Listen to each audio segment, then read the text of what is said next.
Hi, ఈరోజు మనం మాట్లాడుకోబోయే topic sugar. ఈ షుగర్ అనే పదాన్ని అనేక సార్లు అనేక మంది దగ్గర అనేక చోట్ల వింటూ ఉంటాం మనం అందరము కూడా. దీని గురించి ఫస్ట్ నేను చెప్పే దీని గురించి చెప్పే ముందు ఒక చిన్న ఇంట్రెస్టింగ్ పాయింట్ ఒకటి చెప్తాను. మీరు వంటగదిలో లేకపోతే మీ యొక్క ఆహార పదార్థాల్లో వాడుకునే ఒక షుగర్కి జబ్బు పరంగా మెడికల్లో దీనికి పెట్టిన ఒక షుగర్కి సంబంధం అనేది లేనే లేదు. చాలా తక్కువ సంబంధం, ఒకవేళ ఉంటే చాలా తక్కువ సంబంధం.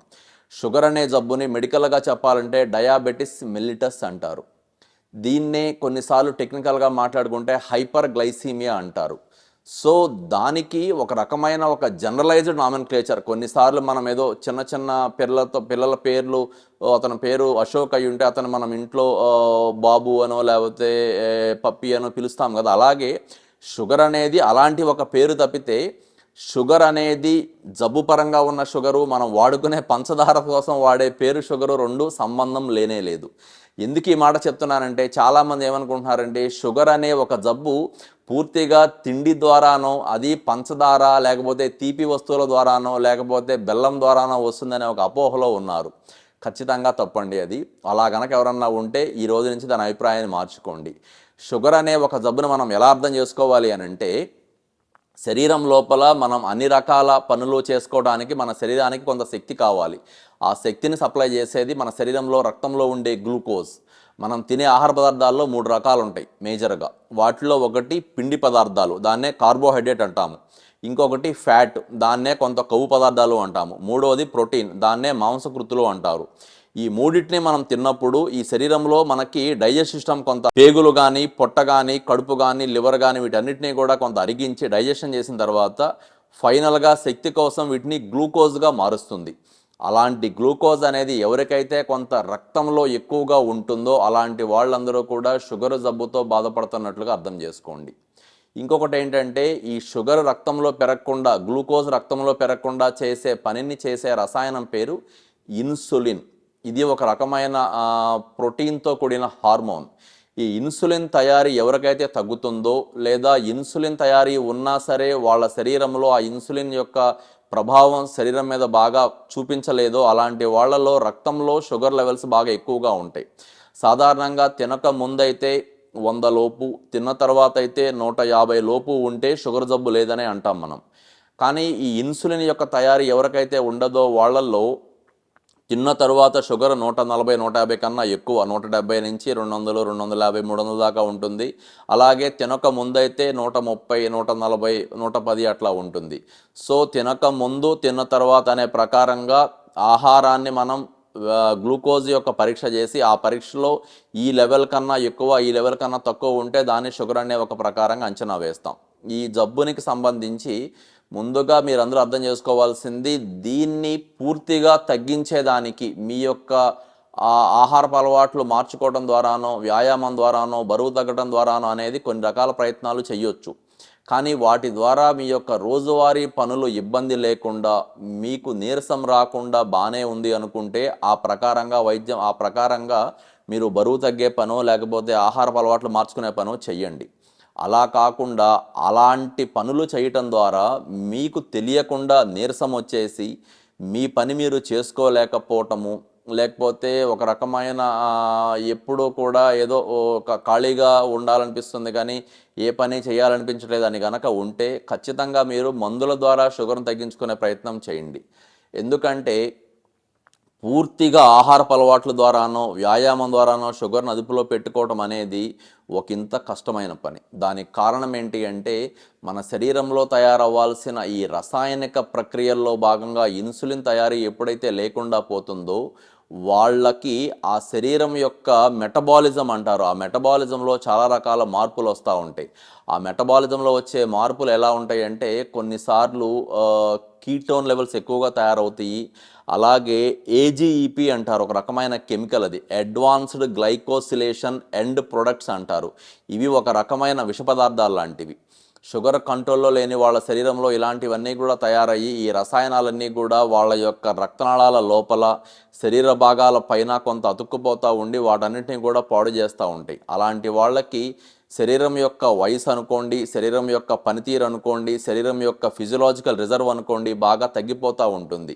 ఇలాంటి వాళ్ళు వాళ్ళ యొక్క వయసు కన్నా, వాళ్ళ యొక్క వయసు 40 ఏళ్ళు ఉంటే వాళ్ళ శరీరంలో ఉన్న భాగాల యొక్క వయసు ఆ వయసు కన్నా ఇంకొక 10 ఏళ్ళు పైకి వెళ్ళిపోతూ ఉంటుంది.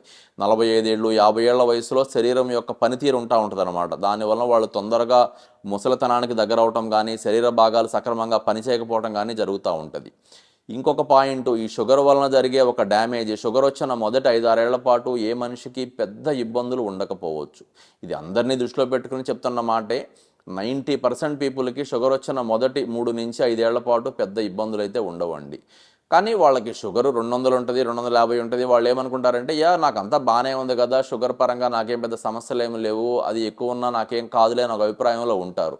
కానీ సమస్య ఎక్కడ మొదలవుతుందంటే, ఈ షుగర్ ఒక 5-6 ఏళ్ల తర్వాత ఎక్కువగా ఉండి శరీర భాగాలన్నింటినీ కొద్ది కొద్దిగా పాడు చేస్తా సడన్గా వాళ్ళ శరీరం లోపల ఒక రకమైన నరాలు దెబ్బతింటము, రక్తనాళాలు దెబ్బతింటము, రక్తనాళాల గోడలు దెబ్బతింటము, దాని ద్వారా కిడ్నీలు దెబ్బతింటము, గుండెకి సంబంధించిన సమస్యలు, మెదడుకు సంబంధించిన సమస్యలు, అలాగే చర్మానికి సంబంధించిన సమస్యలు, పేగులకు సంబంధించిన సమస్యలు అన్నీ కూడా ఒక 5-6 ఏళ్ల తర్వాత ఒకేసారి మీద పడినట్లుగా వచ్చేస్తూ ఉంటాయి. ఆ తరువాత వాళ్ళు రియలైజ్ అయ్యి ఇప్పటి నుంచి మనం షుగర్ని అదుపులో పెట్టుకుందాములే అని అనుకున్నా సరే, షుగర్ అదుపులో పెట్టుకోవడం వాళ్ళ వల్ల అవుతుందేమో, కానీ షుగర్ వలన వచ్చిన వేరే సమస్యలు ఉన్నాయి చూసారా, చిన్న వేరే జబ్బులు వచ్చిన సమస్యలు, వాటిని అదుపులో పెట్టుకోవడం అనేది వాళ్ళ వల్ల అవ్వదు. ఎందుకంటే ఇలాంటి జబ్బులన్నీ కూడా షుగర్లోంచి పుడతాయి, కానీ షుగర్కి సంబంధం లేకుండా కూడా పెరుగుతూ ఉంటాయి అన్నమాట తరువాత. అందువలన షుగర్ ఉన్న వాళ్ళు ఎవరైనా సరే కాస్త శ్రద్ధగా ఉండాల్సిన అవసరం ఉంది. వాళ్ళ ఆరోగ్యం మీద వాళ్ళు కొంత బాధ్యత తీసుకోవాల్సిన అవసరం ఉంది. అలాగే ఖచ్చితంగా ఒక డాక్టర్ దగ్గరికి నెలవారీ కనీసం నెలన్నరకు ఒకసారి 2 నెలలకు ఒకసారి వెళ్ళి వాళ్ళ యొక్క షుగర్ స్టేటస్ కానీ, షుగర్కి సంబంధించిన మందుల్లో కూడా ఇప్పటికీ చాలా రకాల మార్పులు వచ్చినాయి.